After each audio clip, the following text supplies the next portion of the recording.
Get ready to dive into one of cinema's most iconic and controversial pieces of the late 1990s.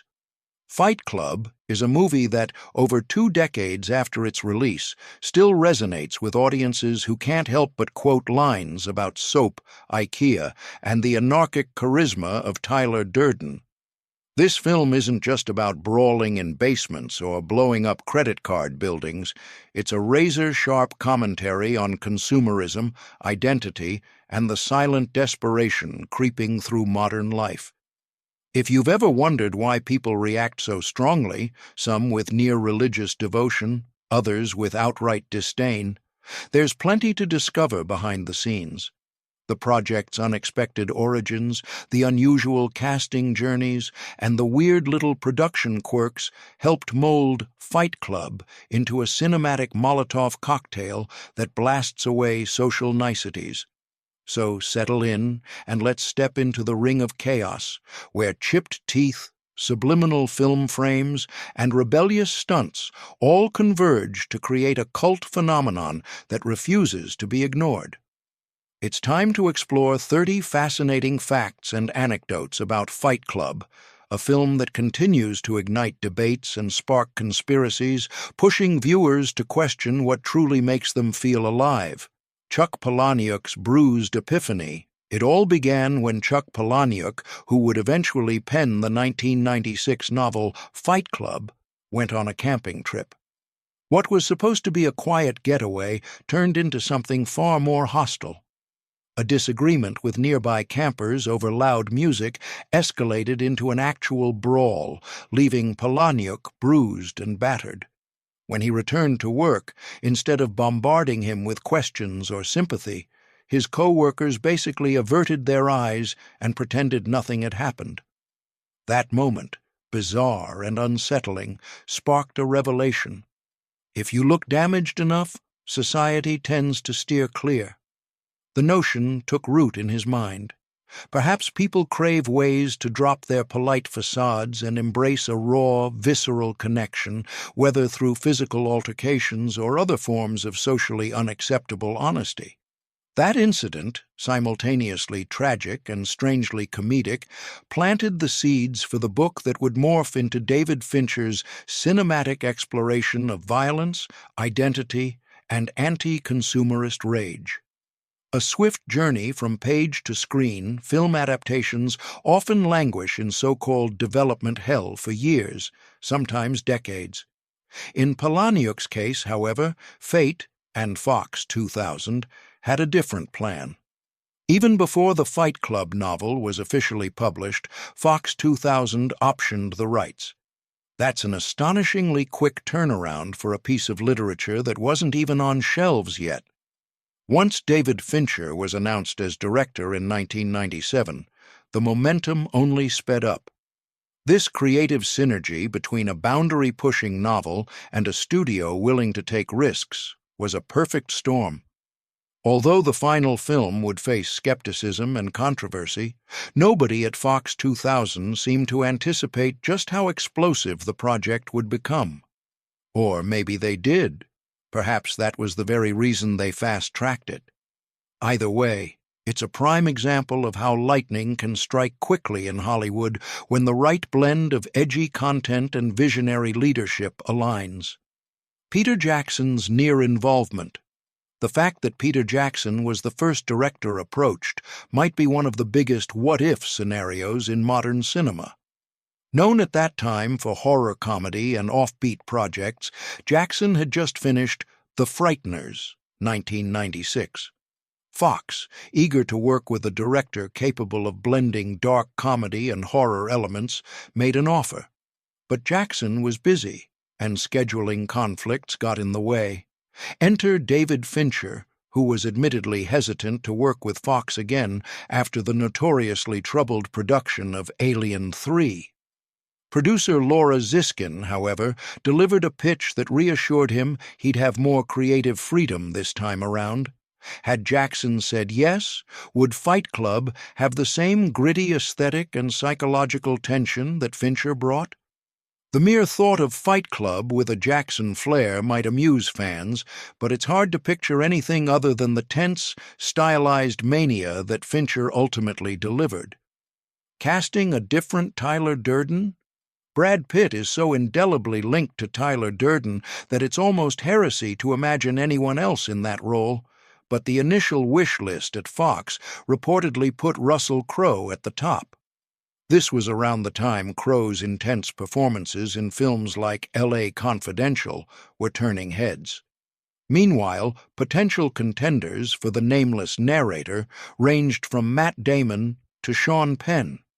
On the Marla Singer front, Reese Witherspoon and Sarah Michelle Gellar popped up as possibilities, each bringing a distinctive energy to the table. In the end, the cosmic dice landed on Edward Norton as the narrator, Brad Pitt as Tyler, and Helena Bonham Carter as Marla. The synergy among these three turned out to be one of the film's most irreplaceable elements. Pitt's portrayal merged humor with aggression, Norton brought in a simmering sense of alienation, and Carter exuded an unstable sensuality that kept viewers on edge. It's one of those casting miracles that could have easily gone awry, but ended up near perfect. Courtney Love's campaign for Marla. It might surprise fans to learn that Courtney Love actively wanted the role of Marla Singer. At the time, she was romantically involved with Edward Norton, which gave her a unique vantage point to voice her interest. Chuck Palahniuk himself has talked about Love's determination. Some insiders thought that her real-life rock star edge and unpredictable persona might actually suit Marla's chaotic nature. Yet, in the end, the producers chose Helena Bonham Carter, who brought a different flavor of unpredictability, a slightly gothic, off-kilter vibe that contrasted sharply against Pitt's swagger and Norton's repressed anxiety. There's no denying Courtney Love would have been a fascinating, arguably more abrasive Marla.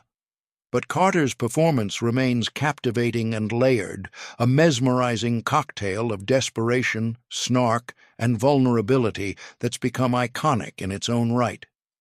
The dental sacrifice. Pitt's chipped tooth method acting stories can sometimes read like tabloid tales. Did that really happen? In Pitt's case, he genuinely had a dentist chip his front tooth to capture Tyler Durden's tough, I don't care aesthetic. It wasn't a permanent sacrifice. The plan was always to get the tooth fixed after filming wrapped. Still, it underscores Pitt's dedication to authenticity. Tyler Durden isn't the type of guy who sports a perfect Hollywood smile. He's a rebellious nihilist who thrives on chaos and pain. That chipped tooth, though subtle, added an undercurrent of unpredictability. It also sent a clear message to the crew. Pitt was willing to go that extra mile, literally defacing a piece of his star persona, to ensure the character came to life in the most visceral way possible. A real punch to the ear. One of the most talked-about anecdotes involves the very first fight scene between Norton's narrator and Pitt's Tyler. Legend has it that David Fincher quietly whispered to Norton to actually punch Pitt in the ear. And Norton did. Pitt's subsequent line, "You hit me in the ear," was born out of real pain and surprise rather than any script direction. The behind-the-scenes story emerged years later, with Norton confirming it on a talk show. The inclusion of genuine reactions is a hallmark of Fincher's approach. By creating these spontaneous moments, he keeps the energy unpredictable and alive, ensuring the audience senses a rawness that's hard to replicate with choreography alone. Meat Loaf's mammoth fat suit, Robert Bob Paulson, a former bodybuilder dealing with testicular cancer, is a poignant figure in Fight Club. To achieve Bob's immense physique, the rock legend Meat Loaf donned a 100-pound fat suit filled with birdseed. This wasn't just a simple puffy costume.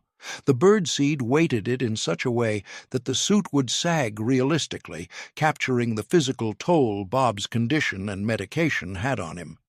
Meat Loaf required oxygen between takes. While it might sound comical to wrestle with that much extra weight, the result was a performance that balanced comedic undertones with genuine pathos. Bob is symbolic of lost masculinity and fatherly warmth, someone the narrator clings to in group therapy, ironically seeking solace in a place meant for confronting mortality.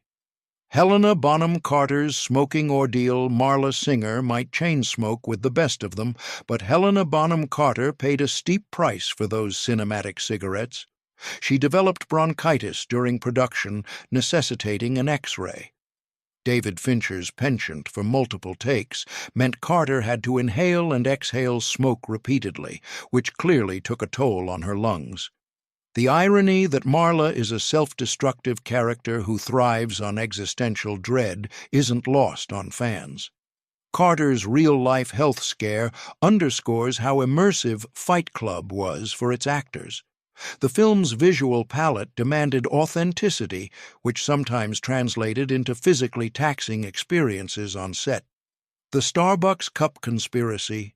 It's almost like a hidden game for repeated viewers. Spot the Starbucks cup.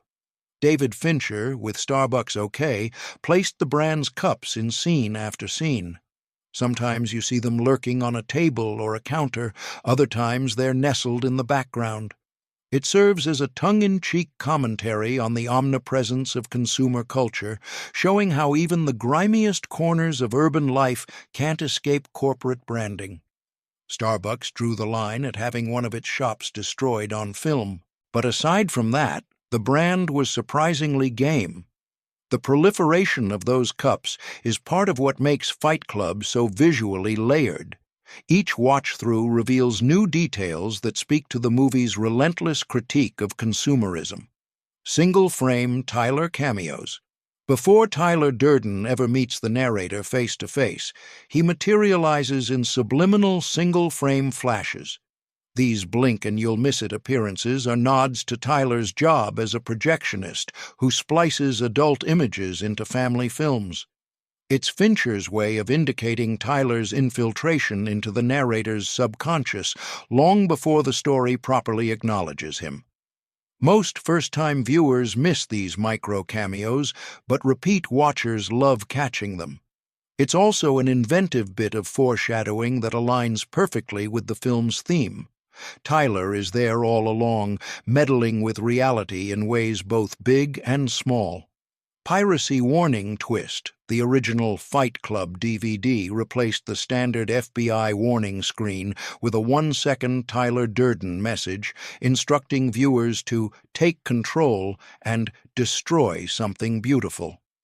It's so quick that many don't notice until a friend or an online post points it out. This playful irreverence is emblematic of the film's entire ethos. Even outside the narrative, Fincher and the production team were messing with viewers, embedding little jokes that mirrored Tyler's own disregard for social norms.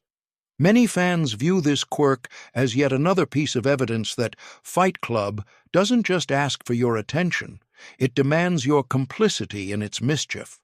A narrator by any other name? Although fans often call Edward Norton's character Jack, he's officially credited simply as the narrator.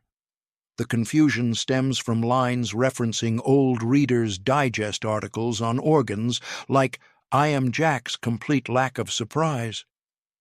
Early drafts of the screenplay didn't even include voiceover, so the character name never became fixed. By keeping him nameless, the film amplifies the sense that he's an everyman figure. An office drone so consumed by insomnia and consumer culture that he loses track of his own identity.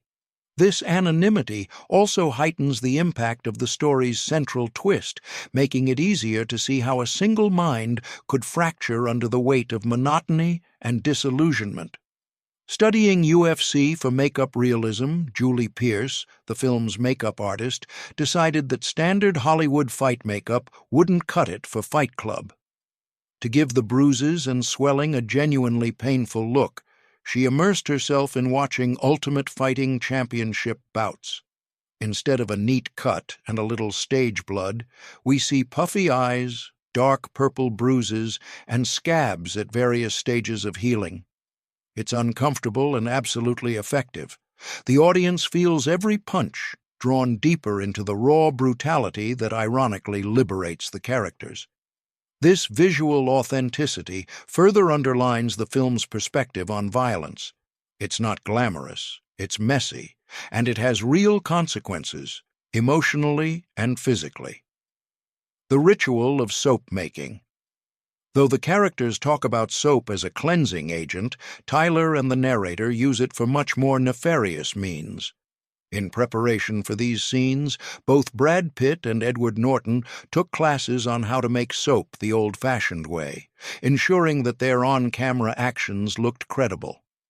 The production team ended up creating over 25,000 bars of custom soap, some used as props and others sent out as promotional items. The act of turning rendered fat into soap, which then transforms into explosives, is an elaborate metaphor in the film, something pure used for destructive ends. This ironically aligns with Fight Club's overall message that the structures meant to purify or improve us can be twisted into instruments of chaos. Smashing the Volkswagen Beetle, during a scene of gleeful vandalism, Tyler and the narrator zero in on a Volkswagen Beetle, smashing it with abandon. Pitt and Norton reportedly detested the rebranded Beetle, viewing it as a co-opted symbol of the 1960s hippie movement. Now just another trendy commodity. The moment highlights a central thesis of Fight Club. Even once radical icons eventually get repackaged and sold, losing all their rebellious potency. By picking that particular car for destruction, the film underscores its thematic point about how corporate culture can devour and sanitize anything, turning rebellion into yet another shallow marketing angle. Digitally enhanced intimacy. The infamous sex scene between Tyler and Marla is a hallucinatory swirl of CGI and stylized angles. Helena Bonham Carter's breasts were rumored to have been digitally augmented, and Brad Pitt wore white tracking dots for the scene. It was about as unromantic a shoot as one can imagine.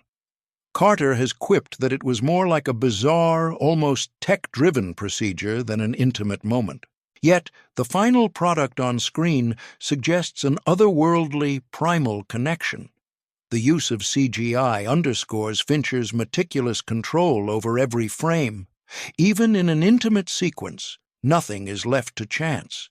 Instead of raw spontaneity, we get a carefully choreographed, visually striking representation of what these two twisted souls might experience in their parallel, destructive universe. 3 days of off-camera moans recording the sounds of Marla and Tyler's tumultuous trysts took a whopping 3 days. Helena Bonham Carter and Brad Pitt found themselves tasked with conjuring a wide array of vocalizations in a studio. This was all done without the context of actual physical contact, making it a bizarre job requirement. Carter joked about nearly passing out, as simulating prolonged passion can be just as exhausting as the real thing, especially under Fincher's meticulous demands for multiple takes. These ambient moans ended up layered into scenes where the narrator hears Tyler and Marla through the paper-thin walls of that grimy house, heightening his sense of isolation and jealousy. Titanic's icy breath cameo. When the narrator visits his mental ice cave during guided meditation, you see frosty breath clouding the air. Rather than create a new effect from scratch, the team used the CGI breath they'd developed for James Cameron's Titanic. Blue Sky Studios, who had the digital assets on file, simply modified them for Norton's scenes. For fans, it's a fun bit of trivia linking two blockbusters from the late 90s that couldn't be more tonally different.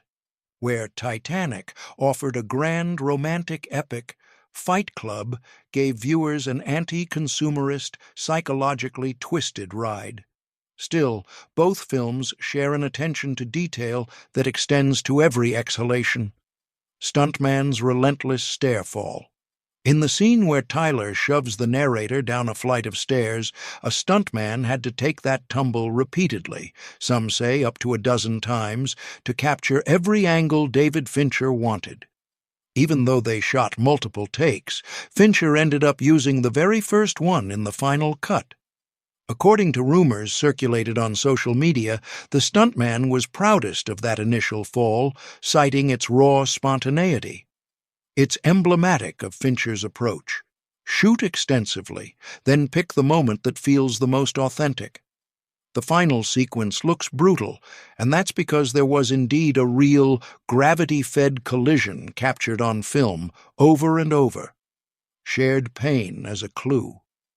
Eagle-eyed viewers often note that whenever Tyler takes a beating in Fight Club, the narrator visibly winces or doubles over in tandem. Early in the film, this detail can fly under the radar, easily mistaken for standard empathy. But in retrospect, it's a subtle breadcrumb teasing the plot twist that Tyler and the narrator are one and the same. Fight after fight, if Tyler gets punched, the narrator reacts, and vice versa. It's a masterclass in foreshadowing. The movie doesn't telegraph its twist with neon lights, but these minor hints make a second viewing a fresh experience, illuminating just how deeply entwined the two characters truly are. The impossible payphone. If you rewatch Fight Club, take note of a sign on the payphone the narrator uses to receive a call from Tyler. It explicitly states, "No incoming calls."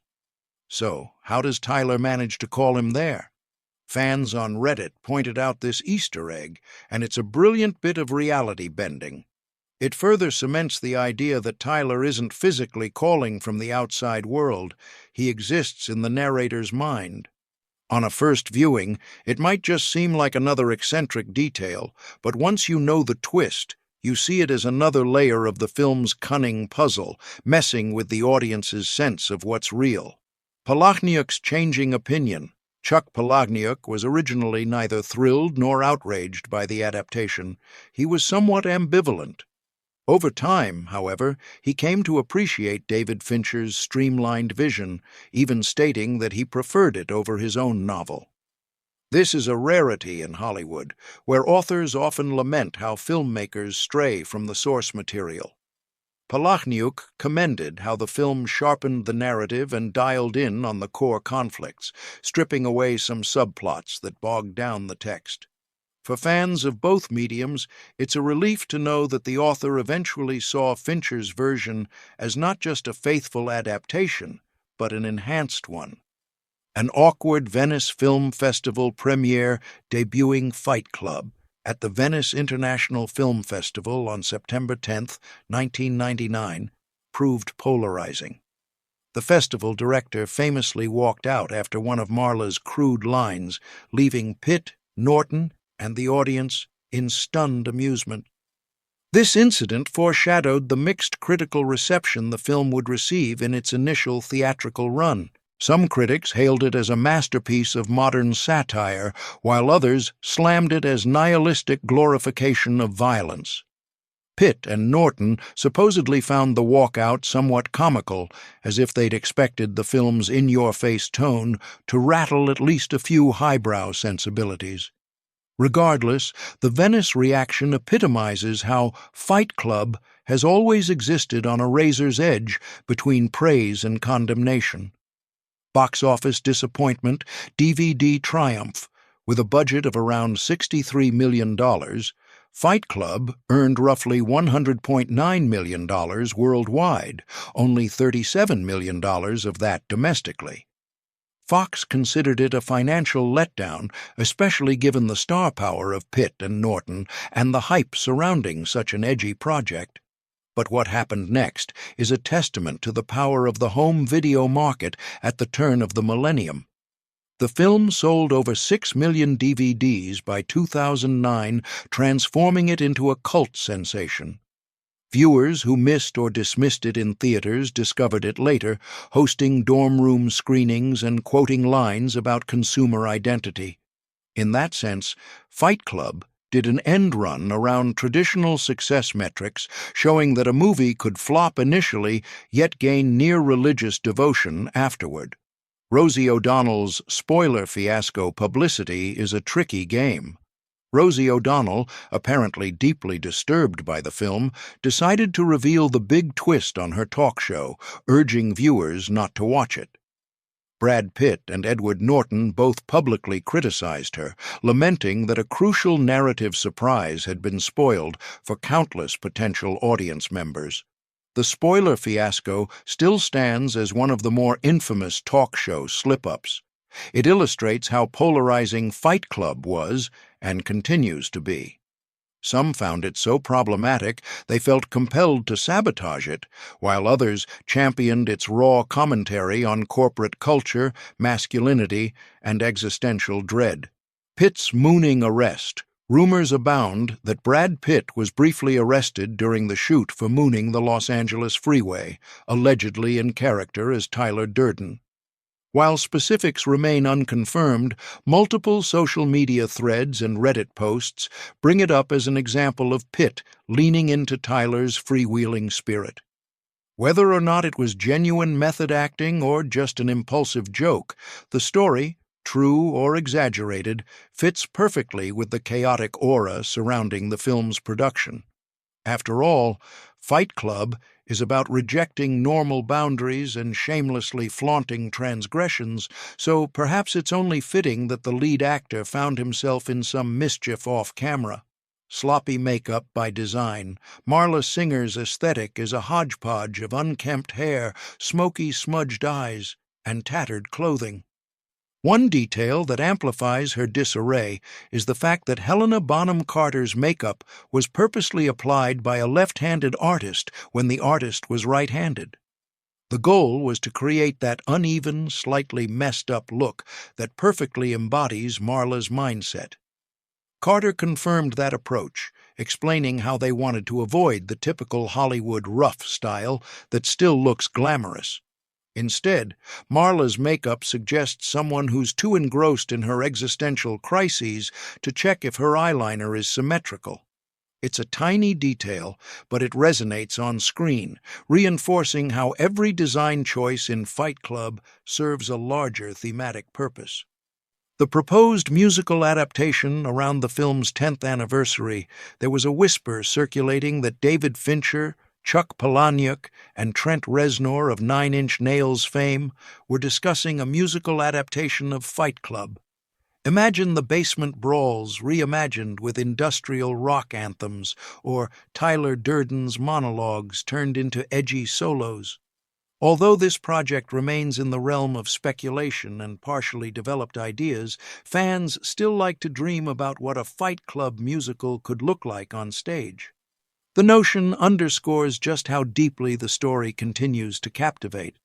If it ever comes to fruition, it could be one of the most offbeat musicals in history, an irreverent mix of bruises and ballads. The eerie 9/11 parallels. Finally, there's a fan theory that draws unsettling lines between Fight Club and the events of 9/11. Released on September 10th, 1999, exactly 2 years before the Twin Towers fell, the movie features scenes of plane crashes imagined by the narrator, commentary on a fractured world, and the final shot of skyscrapers collapsing. While most rational minds chalk it up to a grim coincidence, the parallels can still induce a chill. Some conspiracy-minded fans claim the film predicted September 11th, citing the plane imagery and Project Mayhem's objective of bringing down major corporate buildings. The reality is simpler. Fight Club aimed to depict society's thirst for destruction of the old guard. Still, in retrospect, these visuals layer an eerie dimension onto a film already brimming with subversive implications, making it a magnet for endless theories. In revisiting these 30 details, it becomes abundantly clear why Fight Club remains lodged in cultural consciousness.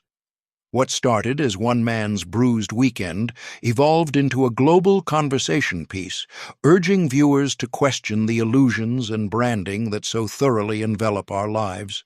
Behind every fist, every bar of soap, and every rebellious rant is a pointed critique of the systems that promise happiness but often deliver hollow distraction. The energy on set, complete with chipped teeth, clandestine single frames, and oxygen tanks for overloaded costumes, reflected the film's reckless momentum. And despite its shaky start at the box office, Fight Club found its true power in the afterlife of home video and word-of-mouth evangelism. In that sense, it defies conventional success metrics, more akin to a secret handshake than a mainstream phenomenon. Whether you embrace it as a brutal indictment of consumerist emptiness or dismiss it as nihilistic chaos, one thing remains. Fight Club commands attention. Its legacy endures, sparking continual debates and inspirations that echo as loudly as any bare-knuckle punch. And just when we think we've heard the last surprising fact, another new tidbit surfaces, reminding us that some films aren't just meant to be watched, they're meant to be wrestled with, questioned, and ultimately remembered.